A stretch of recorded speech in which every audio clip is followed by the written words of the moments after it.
situation in Somalia is critical and people need our help urgently.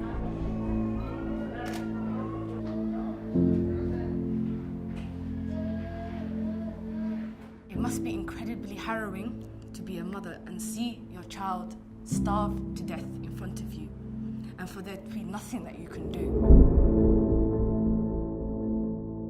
Somalia is facing one of the worst humanitarian crises and is experiencing its third famine in the last 25 years. Millions could lose their lives if my support and your support doesn't reach them as a matter of urgency. Please donate to the Disaster Emergency Committee, who will put the fundings through their trusted charities. People in Somalia need our help.